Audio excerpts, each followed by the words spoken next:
Hello everyone, welcome to KV teachers guild. So बच्चों, अभी हम डिस्कस करेंगे 11th क्लास इकोनॉमिक्स का एक सैम्पल पेपर। ये करंट सेशन एनुअल एग्ज़ाम का पेपर है केंद्रीय विद्यालय संगठन का। और सबसे पहले सेक्शन ए में स्टैटिस्टिक्स फॉर इकोनॉमिक्स से क्वेश्चंस हैं। First is read the following statements carefully. तो दो स्टेटमेंट्स गिवन है। During elections news channels try to predict result by exit poll. True statement है। इलेक्शन का रिजल्ट आने से पहले जो न्यूज़ चैनल्स हैं वो रिजल्ट को प्रिडिक्ट करने की कोशिश करते हैं एग्जिट पोल के through. Second is exit poll is a popular example of random sampling. ये भी सही है। बेसिकली न्यूज़ चैनल्स जितने भी लोग वोट डालने गए हैं सबको इंटरव्यू नहीं करते, रैंडमली सेलेक्ट करते हैं और फिर उस सैम्पल के बेसिस पर रिजल्ट को प्रेडिक्ट करते हैं। तो दोनों ही स्टेटमेंट्स ट्रू है। In the light of the given statements choose करिए correct alternative. First and true, both statements first and second are true. C option is correct. Now read the following statements. अब 4 statements दी है।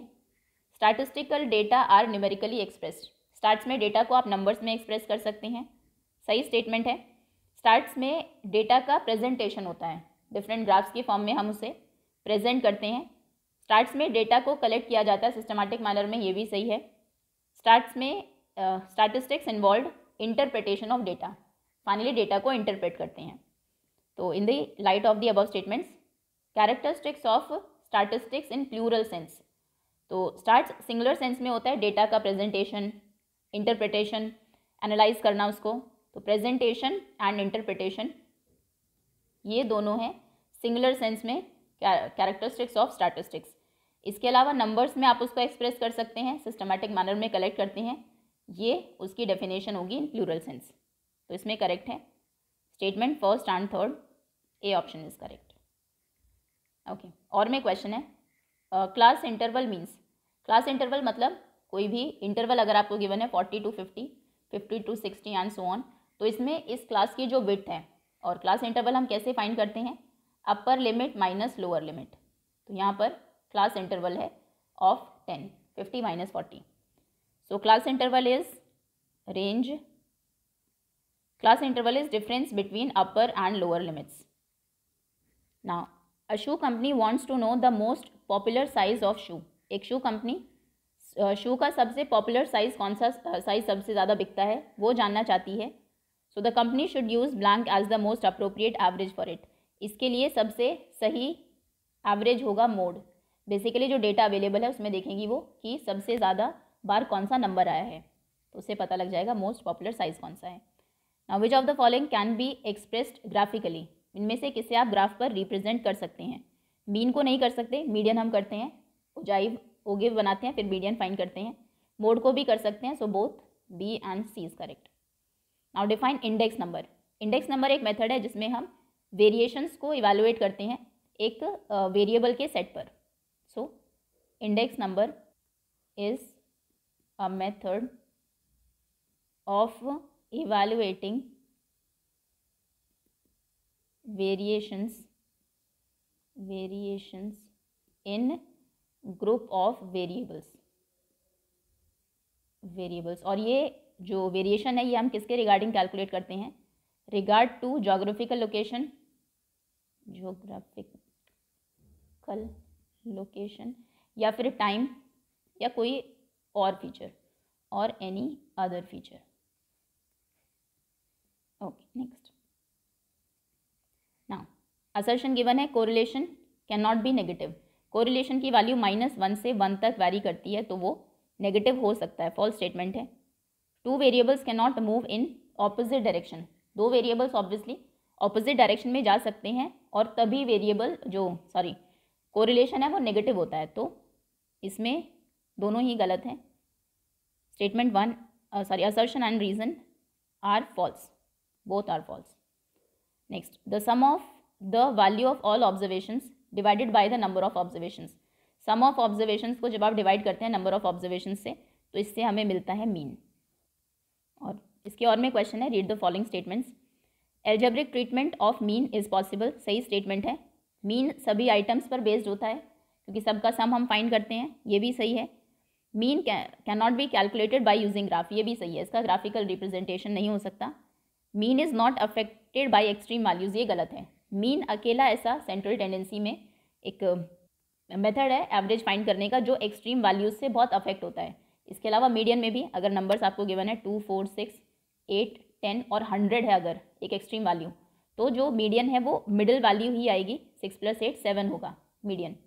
Similarly mode में भी जो repeated numbers है वही रहेगा, 100, 200, 1000 भी हो जाए तो उससे मीडियन और मोड अफेक्ट नहीं होते हैं, लेकिन मीन अफेक्ट होता है क्योंकि सम में ये एक बहुत बड़ा डिफरेंस क्रिएट कर देगा। सो इसमें करेक्ट है first, second and third statement, B option is correct.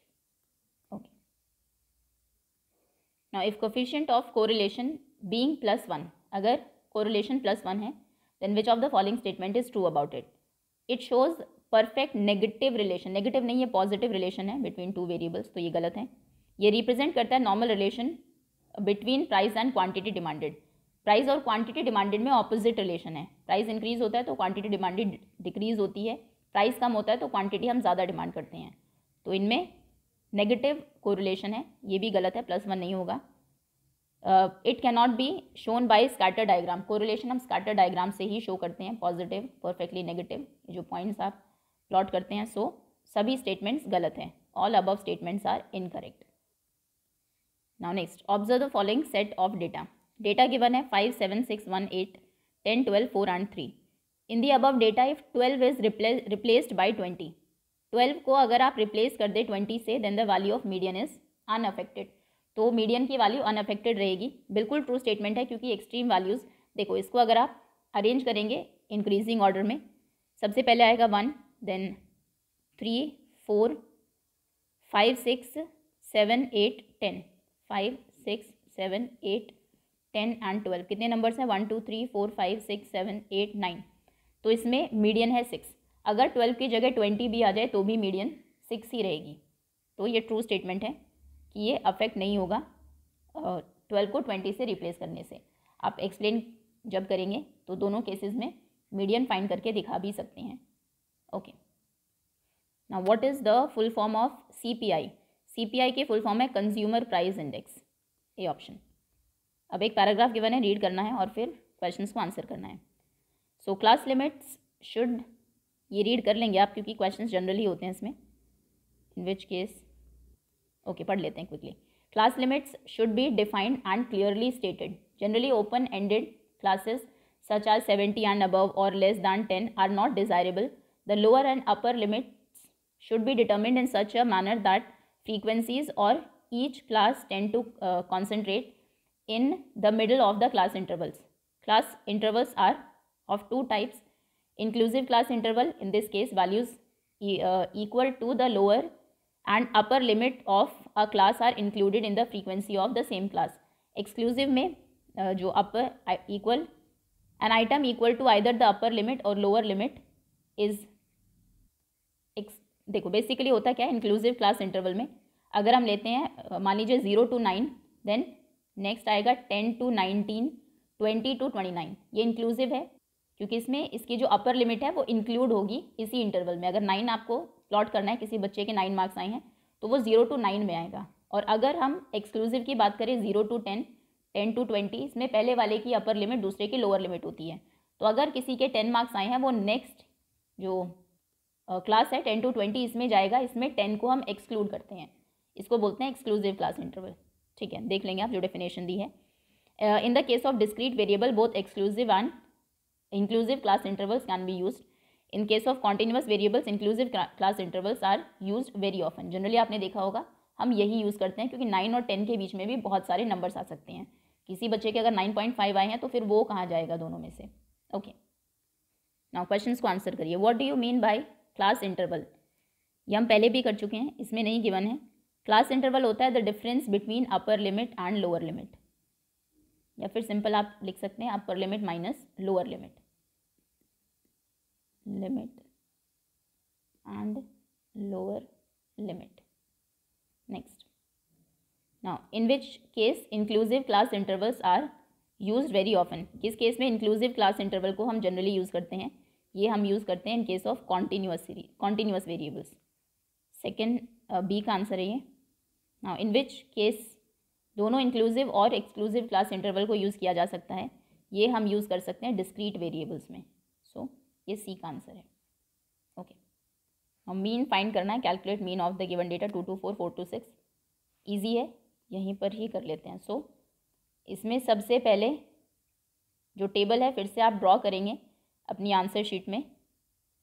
Daily wages ये आपका क्लास इंटरवल हो जाएगा और नंबर ऑफ वर्कर्स ये आपकी फ्रीक्वेंसी हो जाएगी। नेक्स्ट एक लाइन आप ऐड करेंगे इसमें, एक कॉलम जिसमें हम इनकी मिड वैल्यू लिखेंगे और वो होगा x।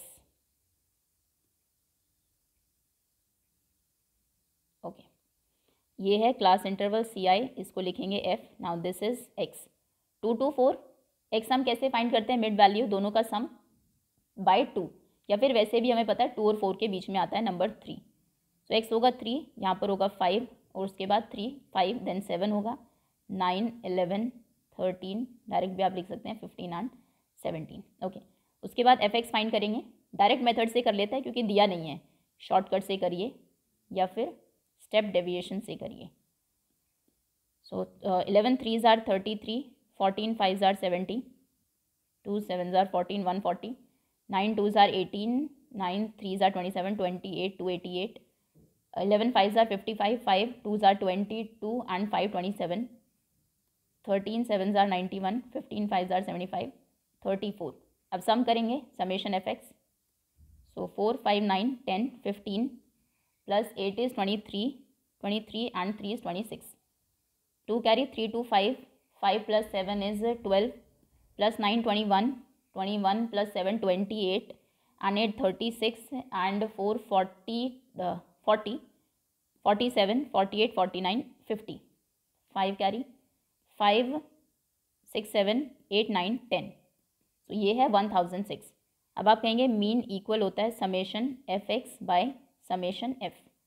सो दिस इज़ 1006 और समेशन f कितना है, 7 3 10 5 15, 15 plus 9 is 24 24 and 11 35 35 36 37 38 48 48 and 5 is 53 and 63 70 80। now divided by 80। सो ये होगा 6/80। 1 से 80 माइनस किया 20 206 8 और 2s are 16, 3s are ज़्यादा हो जाएगा 160 6 4 46 डेसिमल 12 पॉइंट, ये होगा 460। 5s are 40, एक डेसिमल प्लेस तक भी ठीक है वैसे। 600 होगा देन 8 8s are 64 अप्रॉक्स 12.58 12.58। ये अब 12 तो मीन नहीं आना चाहिए क्योंकि हम देखें अगर इसमें 8 to 10 32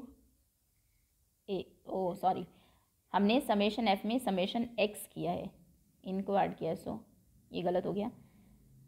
समेशन f यानी कि नंबर ऑफ वर्कर्स को ऐड करना था। So okay, now 5 to 7 7 14 14 plus 14 is 28, okay 28 and 32 42 52 and this is 25 35 and 36। so sum होगा 8 to 10 16 1 5 6 7 8 9 10 and 1 11 116।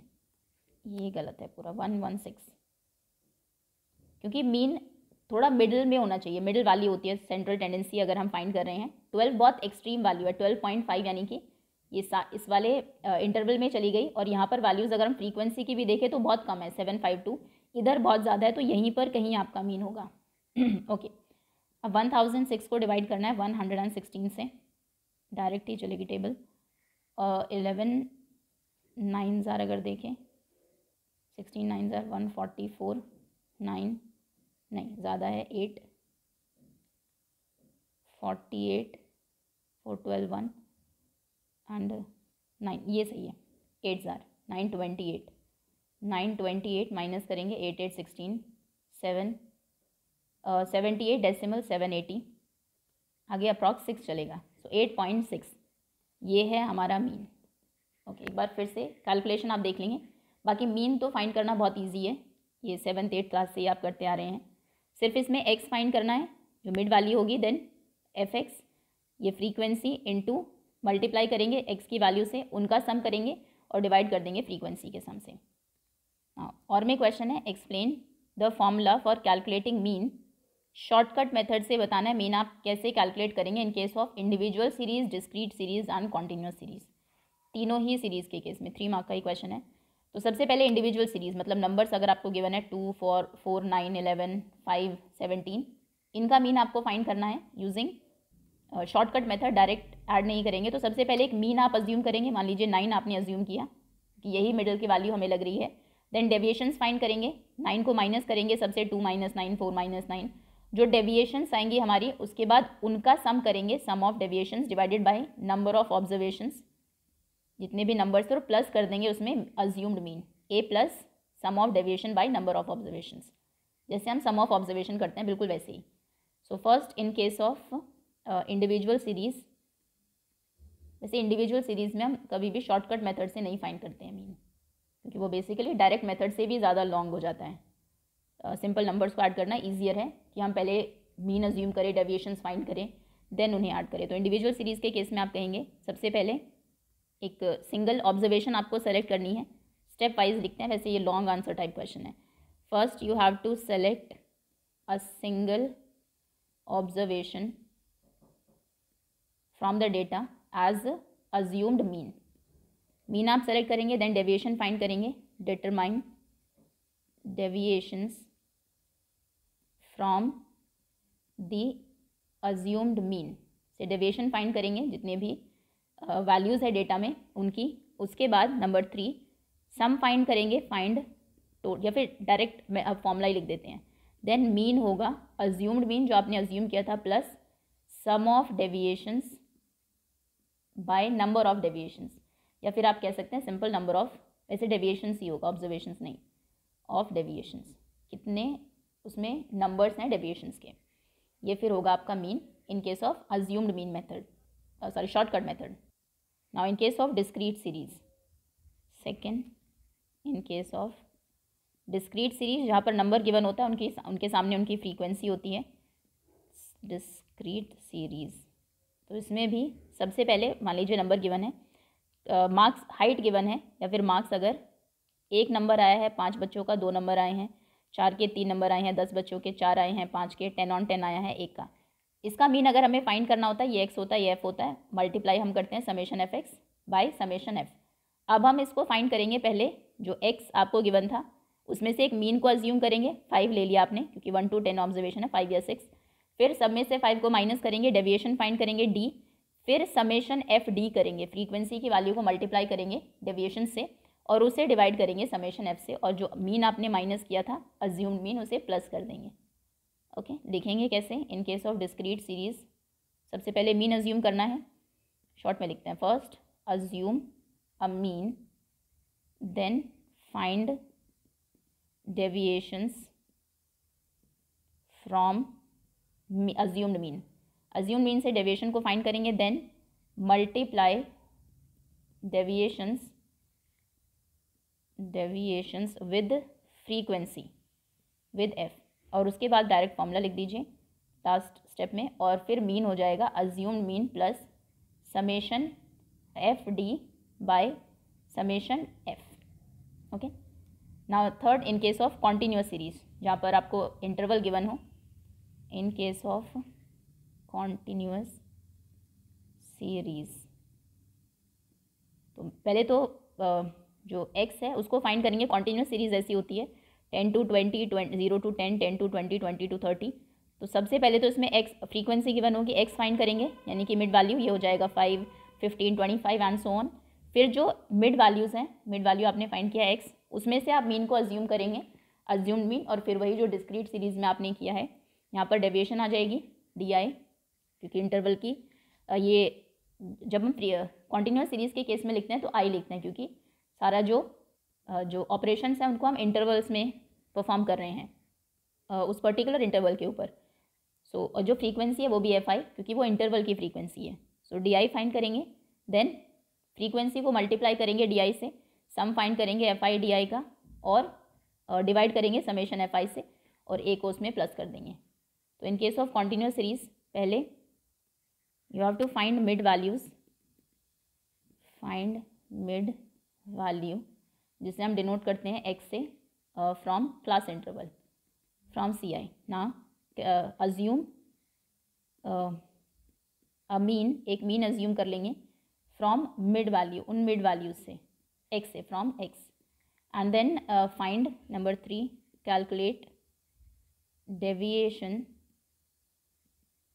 Of each class mid point from this assumed mean, then multiply करिए deviations को, multiply deviations by its frequency, sum them up, sum करिए and divide the by the total frequency. Then mean का formula लिख देंगे, language में लिखने की ज़रूरत नहीं है। मीन इक्वल होगा assumed mean plus summation F I D I by summation F I. Okay, next, what do you mean by base year? Base year से आप क्या समझते हैं? Discuss the importance of index number. Index number की importance को discuss करना है। तो बेस ईयर होता है जब हम इंडेक्स नंबर कैलकुलेट करते हैं तो वो ईयर जिससे हम बाकी ईयर्स को कंपेयर करते हैं, और बेस ईयर की वैल्यू हम हमेशा 100 लेकर चलते हैं ताकि कन्वीनियंट रहे हमारे लिए। सो आंसर आप लिखेंगे base year in calculation of index number, calculation of index number base year is the year, ये वो साल होता है with which the values of other years is compared, and the index value of base year is conveniently set to equal 100. Okay, now importance of index number. Index number से हमें पता लगता है कि लोगों का जो स्टैंडर्ड ऑफ लिविंग है वो कितना चेंज हुआ है। ये बेसिकली जो मनी की वैल्यू है ओवर द टाइम उसको मेजर करता है। So importance number 1, it serves as a barometer for measuring the value of money. Then it gives knowledge about change in standard of living. then जो business communities हैं उनको help करता है अपने decisions को प्लान करने में। It helps business communities in planning there decision. Policy formation में हेल्प करता है, फोरकास्टिंग में हेल्प करता है, helps in forecasting and policy formation,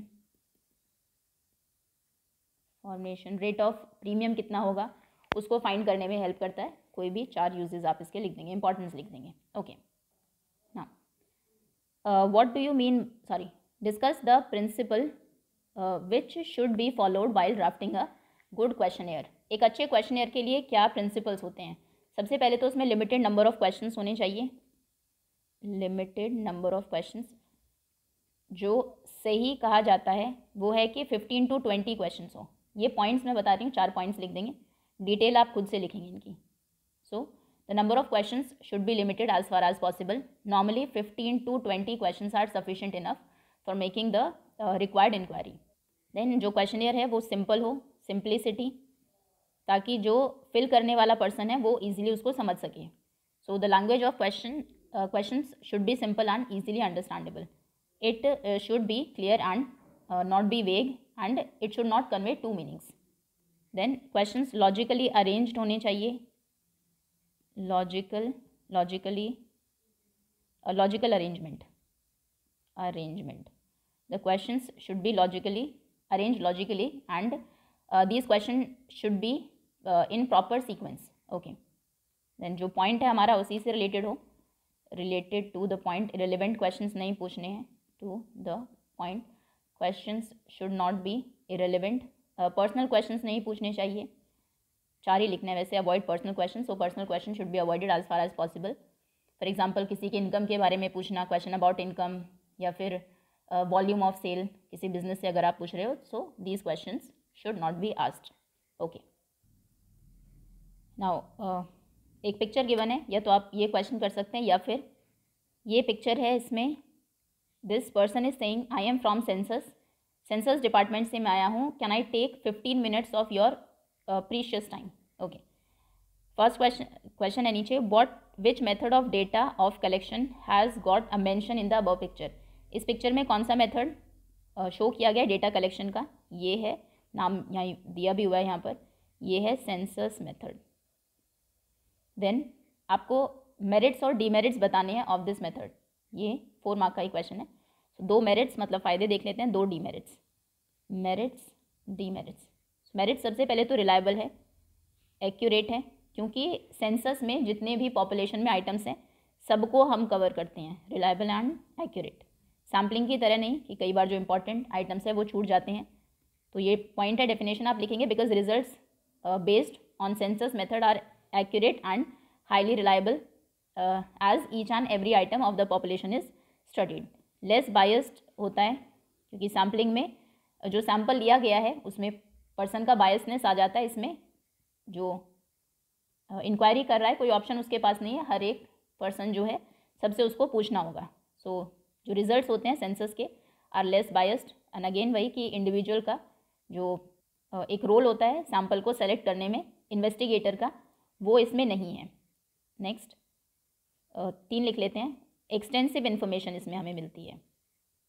जैसे आप एग्जांपल दे सकते हैं सेंसस का जो इंडिया में होता है after every 10 years, extensive information, कि उसमें बहुत सारी इन्फॉर्मेशन, लोगों कितने लोग एक पर्टिकुलर पार्ट में रहते हैं कंट्री के, एज क्या है, एजुकेशन कितनी है, स्टेटस क्या है, ऑक्यूपेशन क्या है, लाइक्स डिसलाइक्स, सब कुछ आप पूछ सकते हैं। अब डीमेरिट्स क्या है? सबसे पहले तो बहुत कॉस्टली है, टाइम कंज्यूमिंग है, कॉस्टली।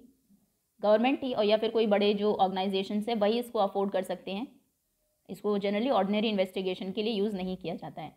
बहुत ज़्यादा मैन पावर की इसमें ज़रूरत है, require a lot of man power, कि जितने भी लोग हैं सभी को आपको अगर इन्वेस्टिगेट करना है बहुत सारे लोगों की ज़रूरत होगी। सो सबको ट्रेन भी करना है, training of a large number of the investigators becomes essential, but it is very difficult process. और अगेन वही कि लार्ज इन्वेस्टिगेशन के लिए ये सूटेबल नहीं है, not suitable for large investigation, जिसमें जो पॉपुलेशन आपकी वो बहुत ज़्यादा हो। अगर यूनिवर्स में कम ही लोग हैं तो फिर तो सेंसस आप कर सकते हैं, सबको इन्वेस्टिगेट कर सकते हैं। हम जो इंडिविजुअल डेटा कलेक्ट करते हैं उसकी बात कर रहे हैं, गवर्नमेंट कर सकती है, तो वो पॉइंट आप इसमें लिख ही देंगे। Okay, next, now calculate median from the given data. Median find करनी है, कॉन्टिन्यूस सीरीज है, सेल्स आपको गिवन है इन रुपीज़, एंड ये क्वेश्चन है, सेल्स गिवन है और फ्रीक्वेंसी गिवन है। तो दोबारा से अगेन टेबल आप बनाएंगे और यहाँ पर फाइंड करेंगे CF, इसी में कर लेते हैं, अलग से ज़रूरत नहीं है। सो cumulative frequency 2, then 2 + 3 5, 5 2 7, 7 + 12 is 19, 19 4 23 and 7 is 30।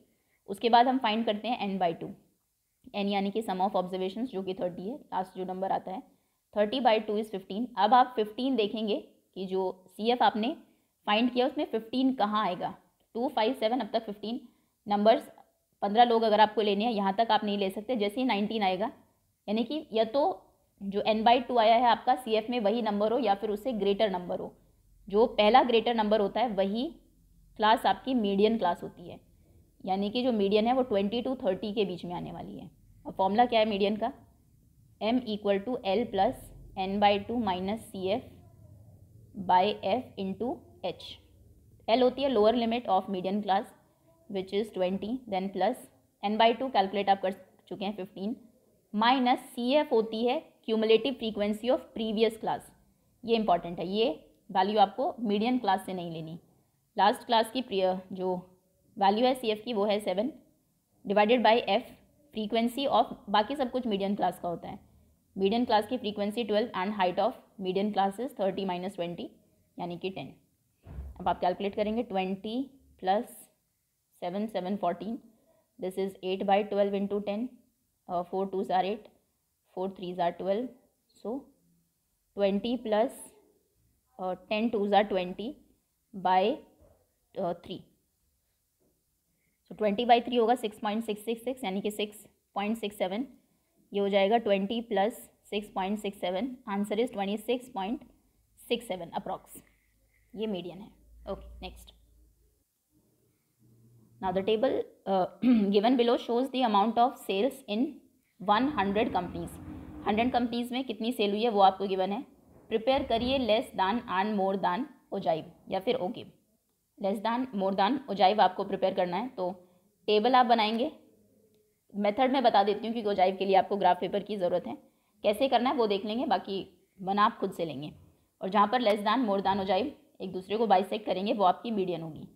ऐसे मीडियन फाइंड नहीं करनी, सिर्फ ओजाइव ही ड्रॉ करने हैं। ओके, तो सबसे पहले लेस दान के लिए टेबल बनाएंगे। लेस दान 20 का कोई मीनिंग नहीं है क्योंकि 20 से नीचे कोई वैल्यू नहीं है, तो लेस दान जब आप हम लिखते हैं तो हमेशा अपर लिमिट लिखते हैं।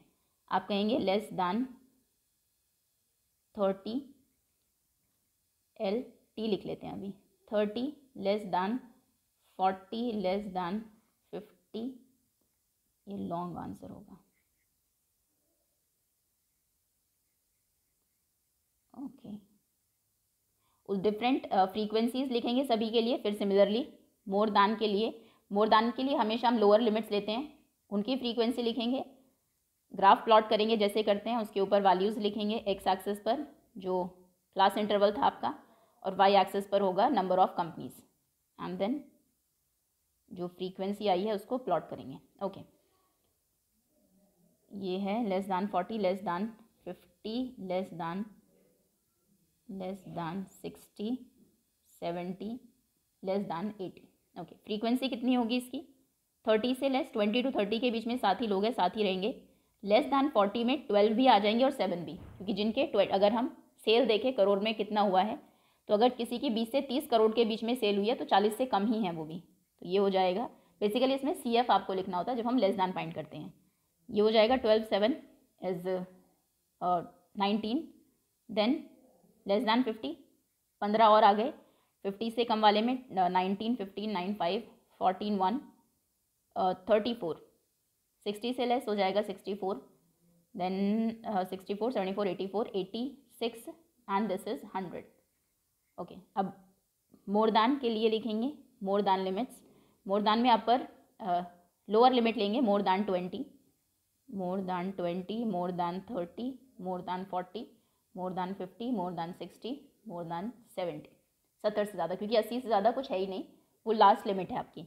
अब ये बहुत इंपॉर्टेंट है, मोर दान ओजाइव थोड़ा सा अलग है क्योंकि इसमें CF उल्टा चलता है। अगर ये टेबल आपको गिवन है 20 से 30 करोड़ के बीच में 7 कंपनी की सेल हुई है, 30 से 40 करोड़, 40 से 50, और कोई आपसे पूछे कि 20 करोड़ से ज़्यादा कितनी कंपनीज़ की सेल हुई है, तो 20 करोड़ से ज़्यादा में ये सभी कंपनीज़ आ जाएंगी जिसकी 30 हुई है, 40 हुई है, 50 हुई है, 70 से 80 के बीच में हुई है।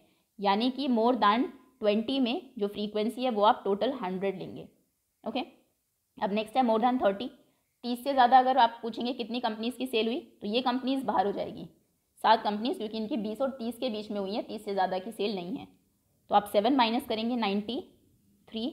फिर आपने पूछा 40 से ज़्यादा कितनों की है, तो अब ये 12 भी चली गई जिनकी 30 और 40 के बीच में थी। तो बेसिकली आपको माइनस करते जाना है, जो कॉरेस्पॉन्डिंग फ्रीक्वेंसी है उसको माइनस करेंगे 12, तो ये होगा 1 एंड 8, 81।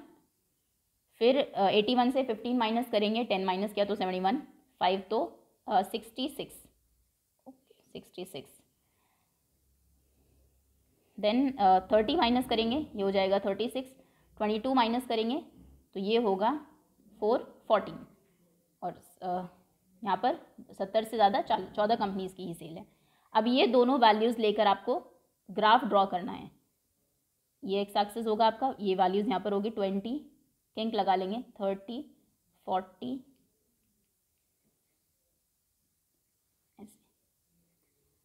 20, 30, 40, 50, 60, 70, 80। और नंबर अगर आप देखें 100 तक है तो यहाँ भी 10, 20 का गैप लेते हैं।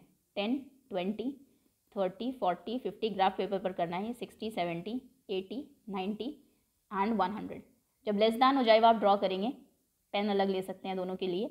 यहाँ पर सबसे पहले 30 के लिए जो फ्रीक्वेंसी है वो है लेस दैन 30 पे है 7, तो 30 के कॉरस्पॉन्डिंग 10 से नीचे 7 पॉइंट को आप प्लॉट करेंगे। 40 से नीचे है 19, ये 20 के नीचे 19, 50 के साथ आएगी 34। सिमिलरली 60 के साथ 64, 60 और 70, 60 4 लाइन ऊपर आपके ग्राफ पे ऑलरेडी 9 लाइन्स होती हैं जो उसे 10 पार्ट्स में डिवाइड करती है। 70 के साथ आएगी 86 और फिर फाइनली 80 के साथ आएगी 100। ये आपका बनेगा लेस दैन हो जाएगा या फिर लेस दैन ओ गिव। अब दूसरा है मोर दैन के लिए 20 पर है पूरे 100, 20 पर 100 ये पॉइंट आप प्लॉट करेंगे। 30 मोर दैन 30 पर थे 93, तो 90 से 100 इससे भी ऊपर होगा, 90 तक ही बना यहाँ पर। 90 बेसिकली मेथड आपको समझ में आ गया, कर आप खुद से लेंगे। आगे है 40 के लिए है 81, 40 के ऊपर आप 81 थोड़ा और ऊपर। नेक्स्ट है आगे है 66, 60 के लिए 66, 60 देन 36 और फाइनली है 14। फिर ये आप बना देंगे, ये हो जाएगा लेस दैन हो जाएगा। Okay, sorry more than downward sloping होता है, लेस दैन अपवर्ड स्लोपिंग होता है। मोर दैन हो जाए ओ गिव, लेस दैन ओ गिव। ओके, अब से जो क्वेश्चंस होंगे उनको हम प्रॉपरली ही सॉल्व करेंगे इस तरीके से। थोड़ा सा प्रॉब्लमेटिक है। आगे है हिस्टोग्राम ड्रॉ करना है। ये तो बहुत ही ईजी क्वेश्चन है, बस देख लेते हैं कि जो क्लास इंटरवल है वो कहीं कम ज़्यादा तो नहीं है। 10 to 20, 30, 40, 50, 60, 70, 80 ईजी है। नंबर्स आपको गिवन है, देख लेते हैं कैसे बनाना है। ओके, सो मान लीजिए ये आपका ग्राफ पेपर है। एक वर्टिकल हॉरिजॉन्टल 2 लाइंस ड्रॉ की 1-1 सेंटीमीटर की डिस्टेंस पर। ये 10 पॉइंट होगा, ये 0 है, 20, 30, 40 कहाँ तक है? हिस्टोग्राम 80 तक ही है। 50, 60, 70 एंड 80। फ्रीक्वेंसी देखते हैं जिससे पता लगे क्लास इंटरवल कितना लेना है हमें। फ्रीक्वेंसी मिनिमम है 31, मैक्सिमम है 120। 10 का गैप ले लेते हैं। 10, 20, 30, 40, 20 भी आप ले सकते हैं लेकिन नहीं, 20 बहुत छोटा हो जाएगा ग्राफ। 50, 60, 70, 80, 90, 100, 110 एंड 120। सबसे पहले 10 to 20 में ये मार्क्स जिन बच्चों के आए हैं 42 स्टूडेंट्स हैं। सो 10 यहाँ जो एक्सेस है उनको आप लिखेंगे, यहाँ पर हमने शो किया है मार्क्स को और यहाँ है नंबर ऑफ़ स्टूडेंट्स। ओके, तो 10 to 20 में है 42 स्टूडेंट्स। तो ये 10 to 20 का जो बार आपका बनेगा 42 की हाइट तक बनेगा, 40 से 2 नंबर ऊपर। एक यहाँ पर लाइन 10 पर, एक 20 पर और फिर ऊपर से इन्हें ज्वाइन कर देना है। ये पहला बार है। ओके, नेक्स्ट 20 to 30 में है 38 स्टूडेंट्स। सो 20 to 30, 38, 30, 40 से 2 नंबर नीचे बेसिकली ये। आगे है 120। सो ये जाएगा 120 तक ऊपर, यहाँ तक 30 to 40 में। स्केल से कर लेंगे आप, ये इतना एक्यूरेट नहीं है लेकिन आइडिया आपको हो गया कि कैसे करना। अगेन 84, तो यहाँ पर अगला जो बार बनेगा 84 का, देन 48। हिस्टोग्राम इजी है, देन 36 और लास्ट में जो भी है वो। तो इस तरीके से ये आपका हिस्टोग्राम बनेगा। ओके, नेक्स्ट आ गया calculate Karl Pearson's coefficient of correlation from the given data. 2 series given है, X series, Y series. Space ज़्यादा चाहिए होगा इसके लिए। Okay, X series, Y series. उसके बाद हम फाइंड करेंगे डेविएशन। सो एक्स बार के लिए एक लाइन, उनका स्क्वायर, देन वाई के deviations Y bar and Y square. Okay, series X series Y के नंबर्स जो कि होगा एक्स के जो नंबर्स हैं माइनस जो उनका मीन आया था, मीन। इसको एक्स डैश नाम देते हैं या फिर वैसे इसको डी एक्स बोलते हैं। डेविएशंस ऑफ एक्स, मीन से कितना डेविएटेड है एक्स के जो नंबर्स हैं वो, जो कि होता है x माइनस एक्स बार।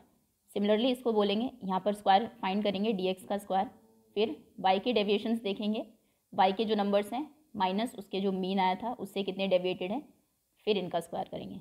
सो x सीरीज़ में नंबर्स हैं 12, 15, 18, 21, 24, 27 एंड 30।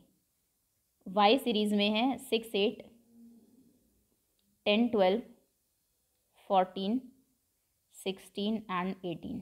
ओके, सबसे पहले मीन फाइंड करते हैं x का। सम ऑफ ऑब्जर्वेशंस कितना होगा, 5, 6, 7, सॉरी 8 + 2 10, 15, 16, 4 20, 27, 27, 2 कैरी हुआ, 2 + 1 3, 4 5 6 7 8 9 10 11 12 13 14, 147। अब 147 को डिवाइड करेंगे नंबर ऑफ ऑब्जर्वेशन से। कितने नंबर्स थे, 1 2 3 4 5 6 7, 7 से डिवाइड किया तो मीन हमारा आया 21। अब डेविएशंस फाइंड करनी है। बाय डेविएशन ऑफ x, यानी कि जो नंबर्स हैं x के, इनमें से माइनस करेंगे 21 को। 12 से 21 को माइनस किया तो ये होगा -9। 15 minus 21 is -6, then 18 19 20 21, -3, then 21 minus 21 0, 24 3, 27 minus 21 is 6, 30 minus 21 is 9। अब इनका स्क्वायर करना है, डेविएशंस का स्क्वायर। 9 9 ज़ार 81, 6, अच्छा dx dy भी का भी एक कॉलम है इसमें। Okay, anyways this is 81, then 8 8 ज़ार 64, 10 10 ज़ार 100, व्हाट, नो, 9 9 ज़ार 81, 6 6 ज़ार 36, 3 3 ज़ार 9, 0 9, 36 एंड 81। अच्छा, क्योंकि इवनली डिस्ट्रीब्यूटेड है series. Okay, now deviation find करेंगे y का। तो पहले मीन फाइंड करते हैं y का, सभी नंबर्स का सम। 8 6 14, 24, 24 25 26, 36, 40 50, 56, 66, 66 एंड 8, 74 एंड 1 84। 84 सही है, 7, हाँ ठीक है। 84 को डिवाइड करेंगे नंबर ऑफ ऑब्जर्वेशंस, इसमें भी साथ ही है 1 2 3 4 5 6 7। 7 से डिवाइड किया, 7 1 से 7 एंड 2, 12 आ गया इनका मीन। अब डेविएशन फाइंड करेंगे dy के जो नंबर्स हैं वो कितने डेविएटेड है मीन से। कॉलम बहुत सारे बनेंगे, क्योंकि जब आप कोरिलेशन फाइंड करते हैं तो उसका फॉर्मूला है, आपको सम फाइंड करना है समेशन ऑफ जो, चलो ठीक है पहले फाइंड कर लेते हैं उसके बाद फॉर्मूला लिखेंगे। dy 12 माइनस करेंगे इन नंबर से, 6 minus 12 is -6, -4, 10 minus 12 -2, 12 minus 12 0, then 2 4 6। इनका स्क्वायर हो जाएगा 36 16 4 0, 2 2 ज़ार 4, 6 6 4 4 ज़ार 16, 36। ओके, अब नेक्स्ट एक और कॉलम बनेगा, इसमें जो डेविएशंस आई हैं उनकी प्रोडक्ट, ये है dx इंटू dy, यानी कि ये मल्टीप्लाइड बाय ये। सो 9 6 ज़ार 54 प्लस 6 4 ज़ार 24 पॉजिटिव, 3 2 ज़ार 6 0, अगेन 3 2 ज़ार 6, 6 4 ज़ार 24 एंड 9 8 9 6 ज़ार 54। अब सबका सम फाइंड करते हैं। फॉर्मूला है Karl Pearson's coefficient of correlation equal to summation dx dy, deviations की जो प्रोडक्ट है उनका sum, divided by square root of summation dx का स्क्वायर इंटू समेशन dy का स्क्वायर। डेविएशंस y की जो थी और x की जो थी, सो ये उन तीनों का सम। ऊपर देख लेते हैं, बाकी नीचे तो डबल ही होगा। 81 और 9 हो जाएगा 90, 90 एंड 6 इज़ 96 एंड 30, 96 106, 116 127, 127 प्लस 127, इनका भी सम एक बार क्रॉस चेक कर लेते हैं। 90 90 और 36 इज 6 9 10 11 12, 126 सॉरी। तो ये होगा 12 1 2 2 4 5 112 252 252। नाउ y का सम 16 4 20 26 36 46 56, दिस इज 56 एंड 56 इज 112 112। इन दोनों का सम 24 and 6 30 34 34, 44, 54, 64, 74, 84. 84 and 84 is 4, 4, 8, 8, 8, 16, 168. 168. Okay, values put करते हैं. Summation dx dy is 168 divided by square root of dx का square which is 252 into 112. 252 into 112. अब ये कैलकुलेशन आपको देखनी है. इससे कुछ नंबर्स बाहर आएंगे 252 के प्राइम फैक्टर्स, बाकी रूट देख लेंगे. 2 1 is 2, 2s are 4, 6 are 12, then 2 6 3 3 2 1 3 7 7 1. 112 7 से जाएगा, 7 1 से 7 8 9 10 11 12 14. ठीक है, एक 7 मिल जाएगा. तो 2 into 2 into 3 into 3 into 7, 2 into 2 into 3 into 3 into 7. 112 के फैक्टर्स होंगे. 1 1 2 2 5s are 10, then 6 are 12, 2 3s are 6, sorry 2 2s are 4, 8s are 16, 2 1 4 8 2 7 7 1. So 2 into 2 into 2 into 2 into 7, 2 2 2 2 7.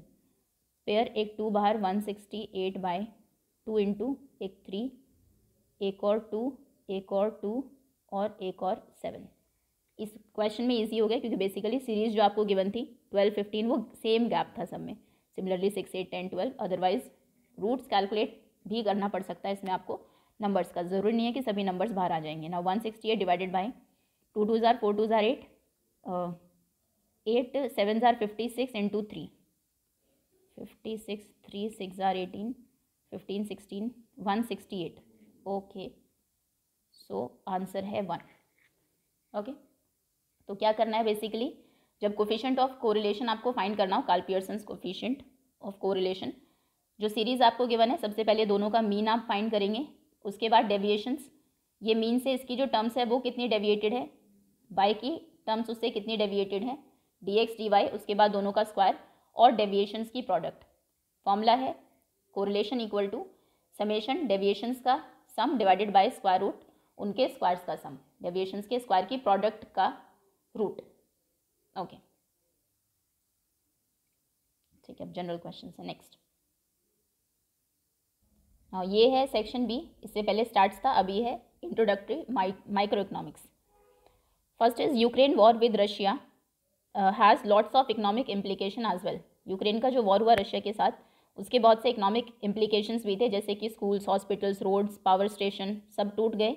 Large numbers of, बहुत सारे जो स्किल्ड पॉपुलेशन थी, they have been either killed or injured seriously. This will shift the, तो इससे production possibility frontier PPF shift होगा Ukraine का, क्योंकि अभी अंडर यूटिलाइजेशन है सभी रिसोर्सेज का. स्किल्ड पॉपुलेशन नहीं है, जो रिसोर्सेज हैं, कुछ चीज़ें, हॉस्पिटल्स जहाँ पर इलाज होना था, स्कूल्स जहाँ पर स्किल्ड लेबर बनेगी, वो सब टूट गए हैं. पावर स्टेशन जिसकी ज़रूरत होती है रिसोर्सेज को प्रॉपरली यूटिलाइज करने में, रोड ट्रांसपोर्टेशन में हेल्प करती है. तो PPC production possibility frontier shift हो जाएगा leftward, because there is option है वैसे इसमें, लेफ्ट वर्ड शिफ्ट होगा, under utilization of resources. Okay, which one correctly represents equation of budget line. Budget line की इक्वेशन है इक्वल टू, दो goods के केस में अगर हम कहें, price of goods X into number of quantities purchase of good X plus price of good Y into number of quantities purchase of good Y. अगर कोई तीसरी भी गुड है तो प्राइस ऑफ उसका z अगर है into number of quantities purchase, कितनी भी उसमें आप ले लो. तो इसमें करेक्ट होगा C option, P of X into X plus P of Y into Y in case of two goods. C option is correct. या फिर इसके और में क्वेश्चन है, draw a perfectly inelastic demand curve. ये होता है इनइलास्टिक डिमांड कर्व, और अगर परफेक्टली इनइलास्टिक है तो होगा ये आप ड्रॉ करेंगे. यहाँ पर है प्राइजेस और ये है क्वांटिटी, यानी कि प्राइस कितना भी है, इंक्रीज हो रहा है डिक्रीज हो रहा है. अगर प्राइस 10 रुपीज़ है तो भी आप इतनी क्वांटिटी परचेज कर रहे हैं, 20 पर 30 पर 40 पर 100 हो गए तो भी क्वांटिटी सेम है, यानी कि परफेक्टली इनइलास्टिक डिमांड है आपकी ये. Okay, inelastic demand curve. Next, ये parallel to price axis, Y axis. Statements given है, read the following statements. The responsiveness of quantity demanded towards change in price is generally known as elasticity of demand. True statement है। Elasticity of demand यानी कि quantity demanded कितना change हुआ है price में change होने की वजह से। Negative sign before the formula of elasticity of demand has no mathematical significance. ये भी बिल्कुल सही है। नेगेटिव साइन हम लगाते हैं इलास्टिसिटी ऑफ डिमांड के आगे, फॉर्मूला के आगे, क्योंकि प्राइस और डिमांड का जो रिलेशन है वो इन्वर्स रिलेशन है। प्राइस जैसे इंक्रीज होगा क्वांटिटी डिमांडेड डिक्रीज होगी, प्राइस अगर कम हो गया तो आप ज़्यादा क्वांटिटी डिमांड करेंगे। So negative sign before the formula of elasticity of demand is always present because there is inverse relationship between quantity demanded and price. ये भी ट्रू स्टेटमेंट है। Necessities of life have elastic demand, ये false है। जो life की ज़रूरी चीज़ें हैं उनका प्राइस ऐसा नहीं कि कम हो गया तो आप ज़्यादा खरीदेंगे, या ज़्यादा हो गया तो कम खरीदने लगेंगे, क्योंकि वो ज़रूरी है तो उनको आप खरीदेंगे ही, जितनी ज़रूरत है उतनी, भले उनके लिए आपको ज़्यादा पे करना पड़े और दूसरी जो चीज़ें हैं उनको परचेज़ करना कम करना पड़े। तो नेसेसिटीज़ की डिमांड इन इलास्टिक होती है, इलास्टिक नहीं होती। तो इसमें करेक्ट स्टेटमेंट है ओनली फर्स्ट एंड सेकेंड। ना और में है question, a demand curve parallel to X axis will reflect. Demand curve अगर वाई एक्सिस के पैरेलल है तो परफेक्टली इन इलास्टिक डिमांड है, अगर एक्स एक्सिस के पैरेलल है तो परफेक्टली इलास्टिक डिमांड है। B option is correct. Now when 5 units of a good are sold, total revenue is 100। 5 units आपने बेची एक गुड की तो टोटल रेवेन्यू पैसे आपको मिले 100। Marginal revenue of 6th unit is 8। 6th unit का मार्जिनल रेवेन्यू है 8। At what price? 6 unit sold. Chhathi unit किस प्राइस पर बिकी है? सो 5 यूनिट्स का TR अगर 100 है तो 6 यूनिट्स का TR कितना होगा? TR of 6 units equal to TR of 5 units plus marginal revenue of 6th unit TR 5 units का है 100, मार्जिनल MR है 6 यूनिट का 8, तो टोटल रेवेन्यू हो जाएगा 108। अभी प्राइस अगर आपको फाइंड करना है, प्राइस यानी कि एवरेज रेवेन्यू और AR, ये इक्वल होता है TR divided by number of items. So total revenue है 108 और आइटम्स हैं 6, तो प्राइस होगा 6 1 6 7 8 28, sorry 48, 6 8s are 48, so 18 rupees per unit. C option is correct. Now which of the following is not a reason for the operation of increasing return to a factor? Increasing return to a factor मतलब कि एक certain capacity of utilisation के बाद अगर आप increase करते हैं factor of production तो वो जो नेक्स्ट यूनिट आपकी बनेगी, एडिशनल आउटपुट जो होगा उसकी कॉस्ट में उसकी कॉस्ट कम होगी, उसकी कॉस्ट को वो डिक्रीज करेगा। तो इनमें से कौन सा एक रीज़न नहीं है increasing return to a factor का? अगर फिक्स्ड फैक्टर को बेटर यूज़ आप करने लगे तो नेक्स्ट जो यूनिट बनेगी वो कम पैसों में बन जाएगी, ये सही है। Shortage of fixed factors obviously ये नहीं होगा। बाकी एफिशिएंसी अगर इंक्रीज हो जाए वेरिएबल फैक्टर्स की या फिर इंडिविजिबिलिटी ऑफ फिक्स्ड फैक्टर, ये तीनों ही रीज़न हो सकते हैं increasing return to a factor के। B option is correct. Now as per GSI report a new 230 million ton gold mine found in Jamui Bihar. Okay, GSI जो जेम्स को स्टडी करते हैं, जेमोलॉजिकल स्टडीज़ ऑफ इंडिया, उसकी एक नई रिपोर्ट के according 230 million ton gold मिला है जमुई बिहार में। This would cause the curve for gold and gold jewelleries to shift. तो इससे क्या होगा? गोल्ड क्योंकि प्रीशियस चीज़ें हैं तो डिमांड तो नहीं बढ़ेगी उसकी क्योंकि महंगा उतना ही है, तो इससे सप्लाई ज़रूर इंक्रीज़ हो जाएगी, सप्लाई कर्व पर फर्क पड़ेगा और सप्लाई इंक्रीज़ होगी तो वो राइट वर्ड शिफ्ट होगा। So this will cause the supply to shift, supply for gold and gold curve for gold and gold jewelleries will shift to right. C option is correct. Now the average cost is 42, AC है 42, it is minimum when 5 units are produced, और AC minimum होता है जब 5 units का production आप करते हैं।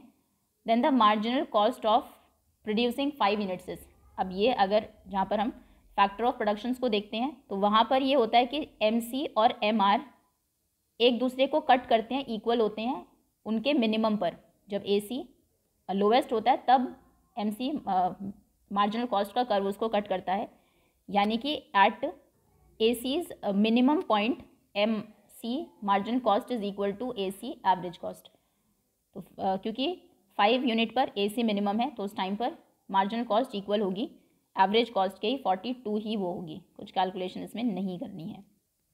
Now statements given है असर्शन और रीज़न की। पहली स्टेटमेंट है total product will increase only when marginal product increases. False statement है।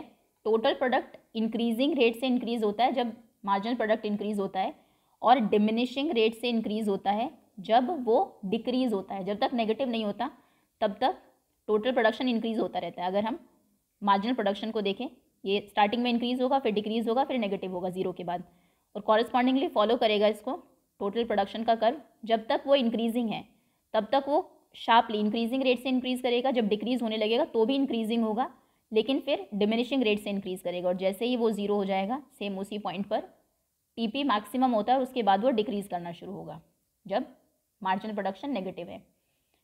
फॉल्स स्टेटमेंट है सिर्फ तभी नहीं होता जब वो पॉजिटिव होता है,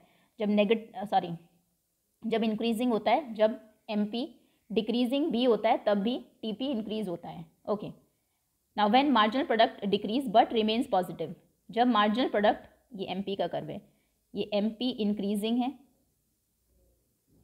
MP increasing, marginal production decreasing, और ये MP negative less than zero, और ये है एमपी ज़ीरो। यहाँ पर टीपी इंक्रीजिंग है, यहाँ पर भी टीपी इंक्रीजिंग है, यहाँ पर मैक्सिमम है, और यहाँ पर टीपी डिक्रीजिंग है। ओके, सो सेकेंड स्टेटमेंट है कि व्हेन मार्जिनल प्रोडक्ट डिक्रीजेज, जब मार्जिनल प्रोडक्ट डिक्रीज होता है, यानी कि सेकेंड फेज की बात यहाँ पर हो रही है, लेकिन पॉजिटिव है, अभी भी नेगेटिव नहीं है, then total product increases at decreasing rate. बिल्कुल सही है, तो भी टीपी इंक्रीज होगा, तो भी ये इंक्रीज हो रहा है, लेकिन अब डिमिनिशिंग रेट से हो रहा है। बेसिकली दोनों स्टेटमेंट्स एक दूसरे के ऑपोजिट है। ये गलत है कि जब तक पॉजिटिव हो, जब तक एमपी इंक्रीज होता है सिर्फ तभी तक टीपी इंक्रीज होता है, डिक्रीज होने पर भी वो इंक्रीज होता है, और तब वो डिक्रीजिंग रेट से इंक्रीज होता है। होपफुली क्लियर हुई है। ये वैसे भी जब लॉ हम पढ़ते हैं ऑफ फैक्टर ऑफ प्रोडक्शन वो यही है, तो इसमें रीज़न करेक्ट है, असर्शन रॉन्ग है। Both A is false but R is true. B option is correct. Okay, next.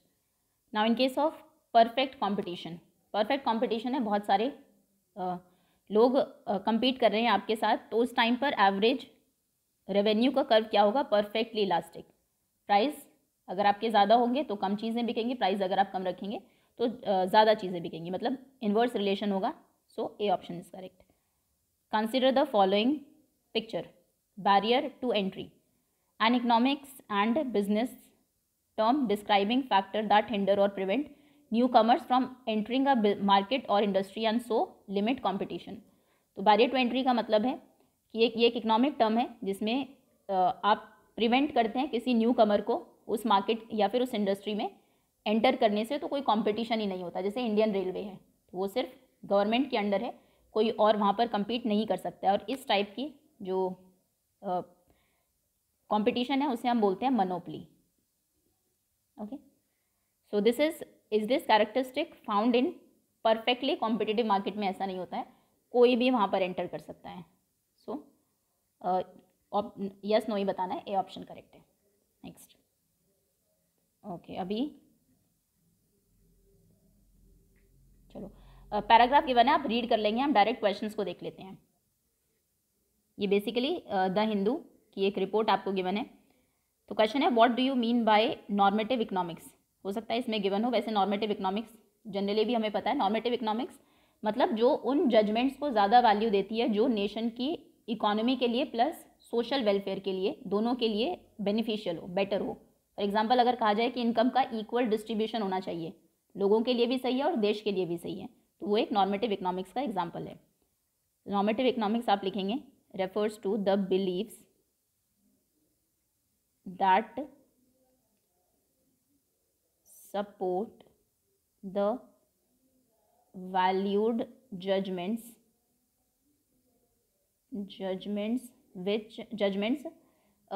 which is better for the nation's economic future as well as and for social welfare also for social welfare. Okay, ये basically जो paragraph है ये normative economics के बारे में होगा। Now loss and damage compensation should be part of COP, conference of the parties. Deliberations is which kind of statement, इसमें कोई स्टेटमेंट होगी loss and kind, loss and damage के लिए लोगों को कॉम्पनसेशन देना चाहिए something, earlier that climate change expected convene again the closing session Egyptian report loss and damage compensation should be part of COP deliberations for over a decade, calls for island nations and developing countries for a delicate fund। Okay, तो ये normative economics का ही example है। Normative economics लोगों के लिए भी सही है, पैराग्राफ जिस भी बारे में होगा, लेकिन कॉम्पनसेशन अगर उनको मिल रहा है, कोई कुछ लॉस हुआ है लोगों का उसके बदले, तो नेशन और सोशल वेलफेयर दोनों के उसमें है ये फेवर में। Paragraph has got a mention of opportunity cost, describe the reference. ये पैराग्राफ पढ़ के आप बता पाएंगे अपॉर्चुनिटी कॉस्ट क्या होती है, next best alternative use. Okay, चलिए नाउ कितने मार्क का क्वेश्चन है? 1.5। नाउ कैलकुलेट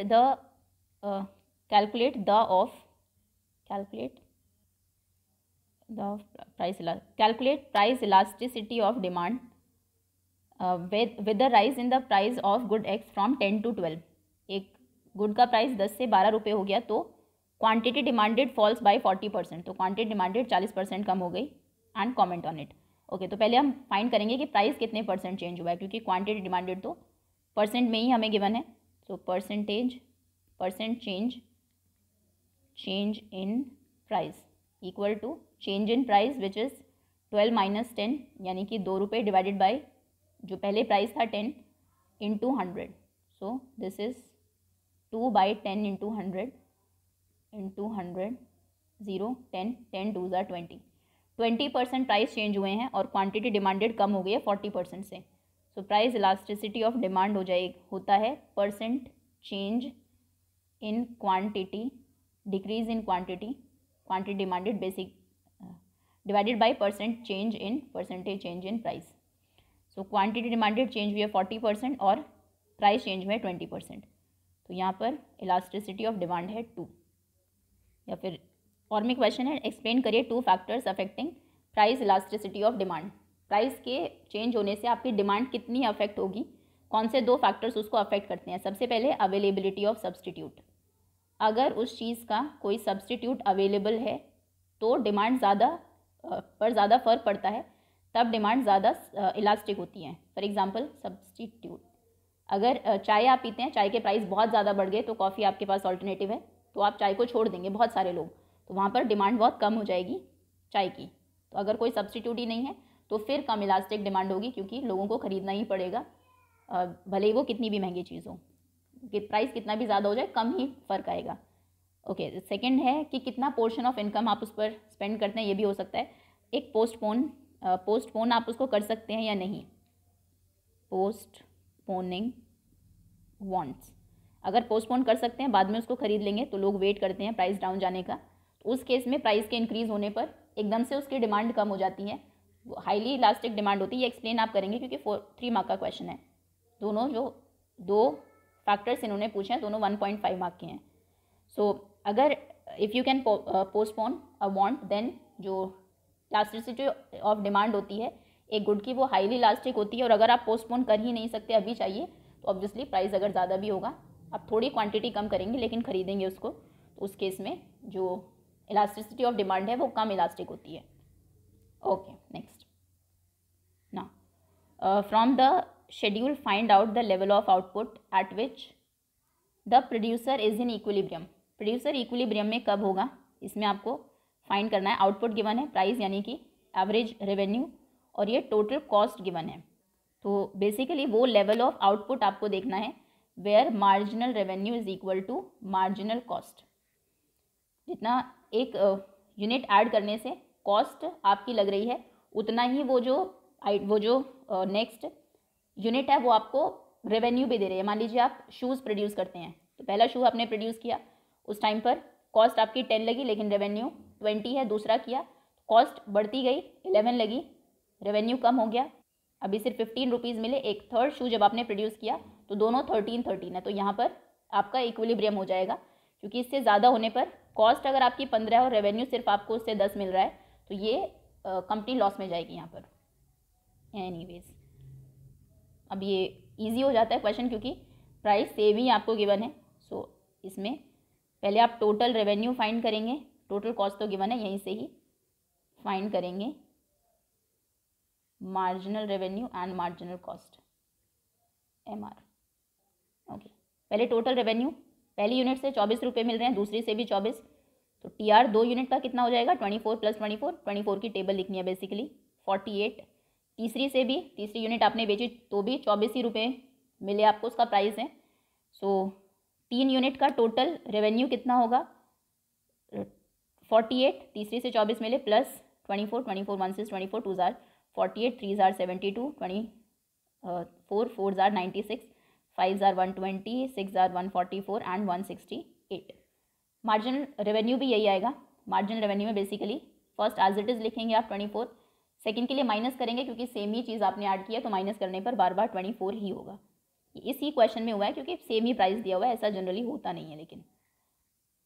ओके, ये 65 है शायद।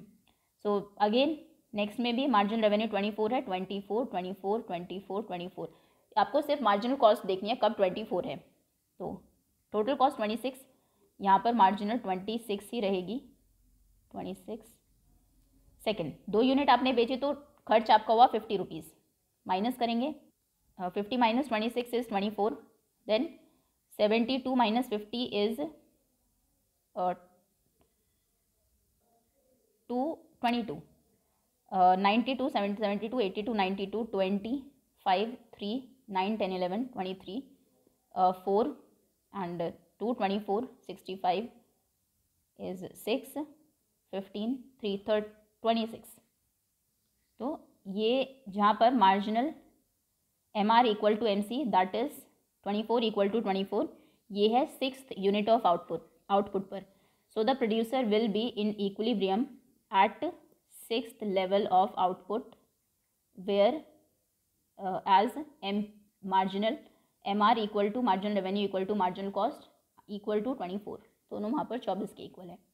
ओके, यहाँ पर भी वो इक्विलिब्रियम हो सकता था, लेकिन कम प्रोडक्शन क्यों हम करें, इसमें अगर 2 बार सेम MR MC आता है तो नेक्स्ट जो वैल्यू है हमेशा उसको हम लेते हैं, क्योंकि अगेन वही है कि जो रिसोर्सेज हैं आपके पास उनको फुल यूटिलाइज भी करना है। अगर हम 6 यूनिट्स को प्रोड्यूस कर सकते हैं तो 2 पर इक्विलिब्रियम फिर आपका नहीं होगा। Next, now discuss law of variable proportion with suitable schedule and diagram. Her bar he question आता ही है जनरली, ऊपर भी 1-2 MCQs हमने देखे इस पर बेस्ड थे। लॉ ऑफ वेरिएबल प्रोपोर्शन आपको डिस्कस करना है with suitable schedule and diagram. ये जो आपका यूनिट 2 का पेपर था उसमें भी हमने देखा था। शेड्यूल आप बना लेंगे कोई भी रैंडम वैल्यूज़ लेकर, डायग्राम हम देख लेते हैं और एक्सप्लेनेशन देख लेते हैं। ये है diagram. So the law of variable proportion states that as we increase quantity of one input, variable input, while keeping other factors, fixed factors जो भी होते हैं वो कांस्टेंट होते हैं। अगर हम इनपुट की, अगर लेबर, जैसे इस क्वेश्चन उसमें लिया है डायग्राम में, लेबर एक वेरिएबल आउटपुट है, अगर उसकी एक यूनिट हम इंक्रीज करते हैं then the total product will increase at increasing rate. Initially शुरुआत में वो इंक्रीजिंग रेट से इंक्रीज होगा, then it will increase at diminishing rate, फिर वो इंक्रीज होगा लेकिन अभी डिमिनिशिंग रेट है, and then it will start falling, then eventually it begin to decline, उसके बाद वो कम होने लगेगा when marginal product MPP, marginal product is negative. अब ये तीनों स्टेजेस एक्सप्लेन आपको करनी है। In stage phase 1 MP is increasing and TP is increasing at increasing rate.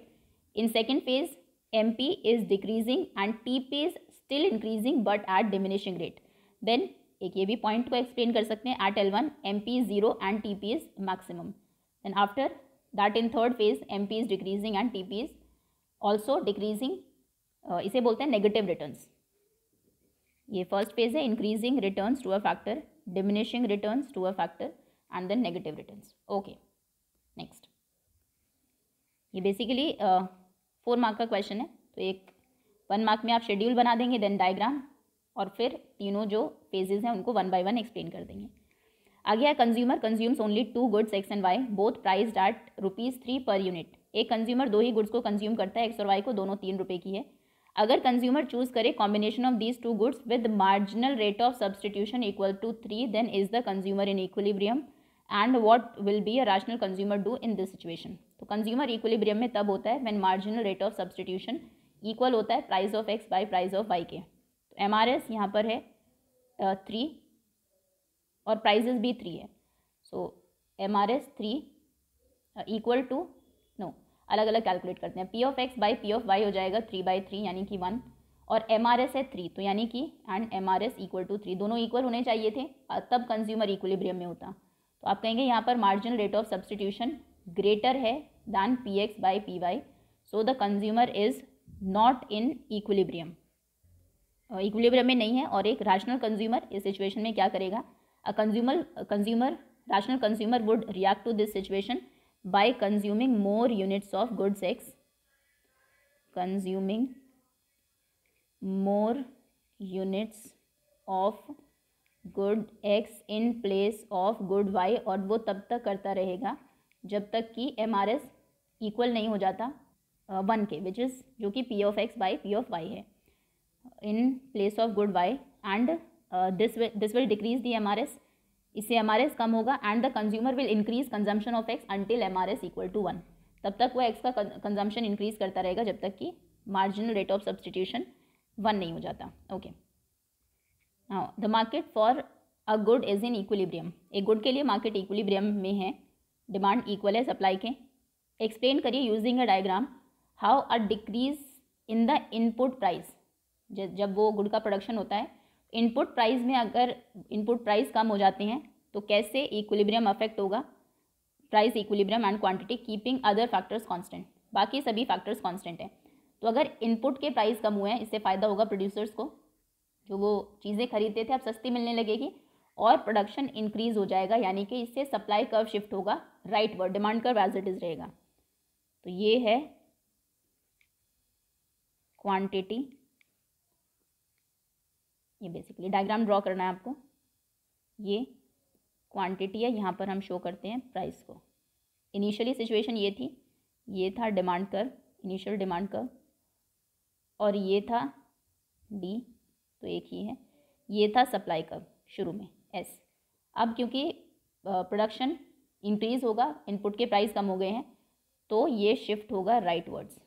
तो ये हमारा नया सप्लाई कर्व है, पहले वाले के parallel S1 S dash S dash.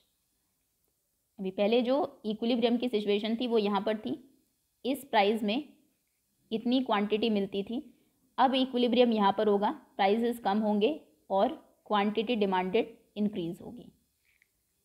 Okay, ये नई सिचुएशन है, लैंग्वेज में आप लिख देंगे थोड़ा सा। Next, distinguish between supply and quantity supplied. Supply और क्वांटिटी सप्लाइड में क्या डिफरेंसेस है, एग्जामिन करिए।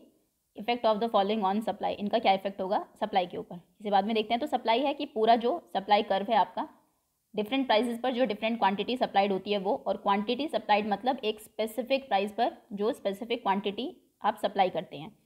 सो आंसर आप लिखेंगे supply is the entire supply curve and while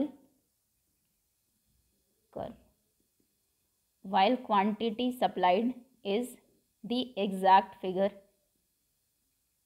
at a certain price। इसलिए जब आप डेफिनेशन भी लिखते हैं तो ये टर्म्स इंटरचेंजेबली आप यूज़ नहीं कर सकते। डिफरेंट प्राइजेस पर डिफरेंट क्वांटिटी सप्लाइड कितनी है वो आपको लिखना है, ना कि सप्लाई। तो बेसिकली सप्लाई क्या है, ये डिफरेंट प्राइजेस पर जो डिफरेंट क्वांटिटी सप्लाइड है, सारे पॉइंट्स को अगर हम ले वो हमारी सप्लाई है। ये भी आप लिख सकते हैं सप्लाई, ये एक ब्रॉड टर्म है, lays out all the different quantities provided at possible price points. Okay, so fall in own price of commodity technological change progress. अगर कमोडिटी के खुद के प्राइस में प्राइस कम हो गए हैं तो इससे सप्लाई भी कम हो जाएगी। प्राइस और जो डिमांड है उसके बीच में नेगेटिव रिलेशन है, प्राइस अगर कम होंगे तो डिमांड इंक्रीज होगी लेकिन सप्लाई कि प्रोड्यूसर प्राइस कम होंगे तो प्रोड्यूसर को रेवेन्यू कम होगा, अब वो कम चीज़ें बेचना चाहेगा।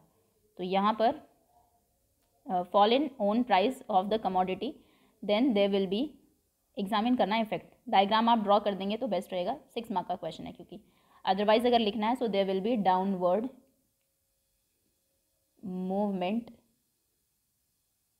ऑन सिंगल सप्लाई कर्व, यानी जिसे हम बोलते हैं कॉन्ट्रैक्शन या फिर contraction in supply demand. Sorry, अगर ग्राफ आपको बनाना है तो ये मान लीजिए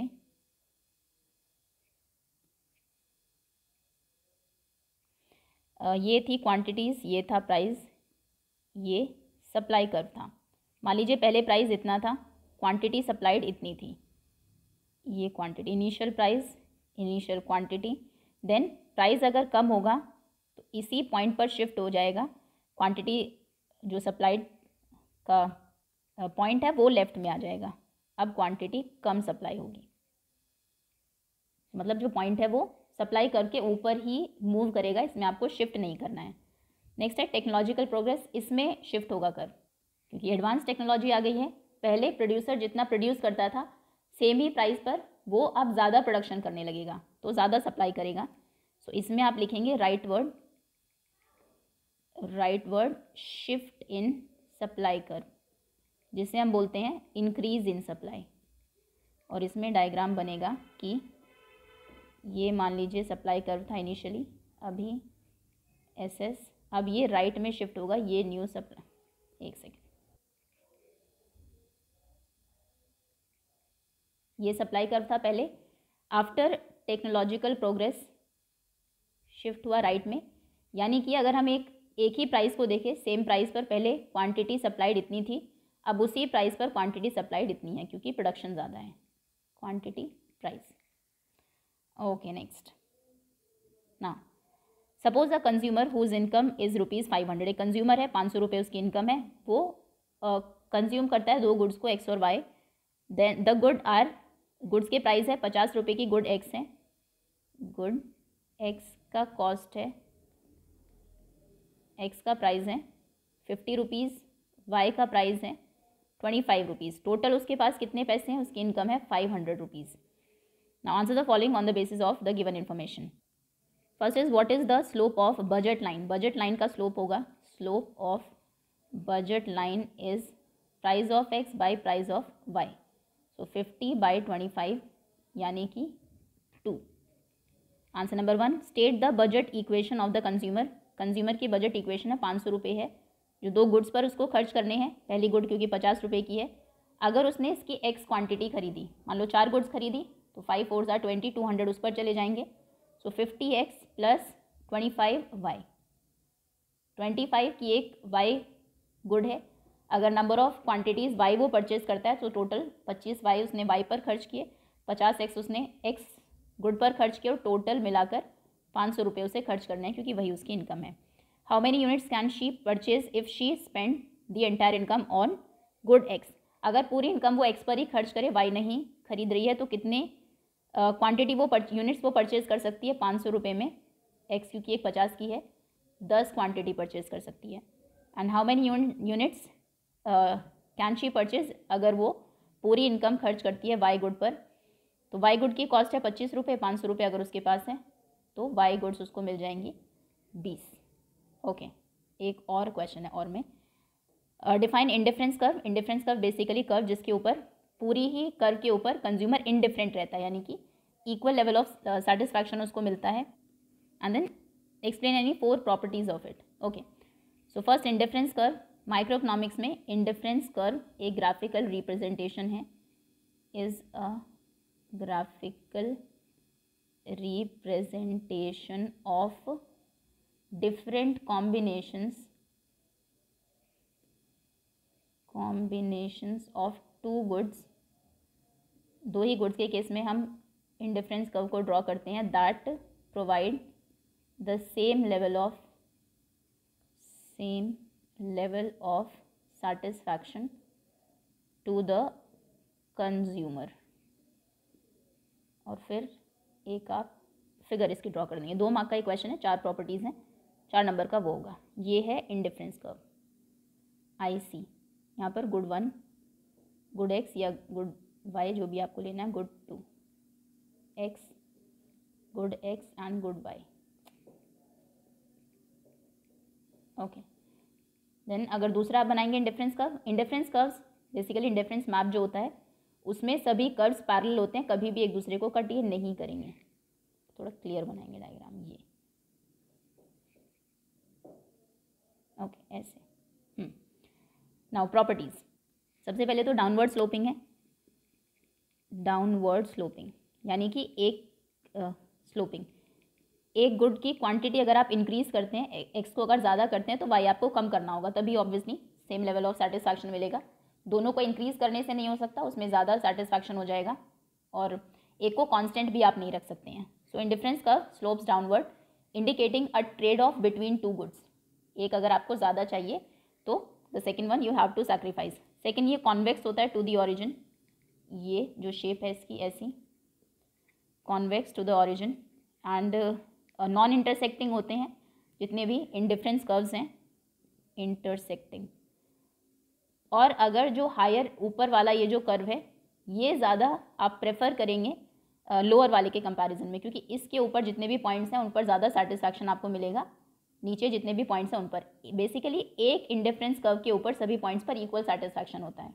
ओके, सो ये आप लिख सकते हैं, हायर कर्व्स आर प्रेफर्ड, या फिर इजी लैंग्वेज में अगर लिखे, higher indifference curve represent a higher level of satisfaction than the lower one. Okay, that's all students, ये था 11th क्लास इकोनॉमिक्स का एक sample paper. Thank you so much for watching.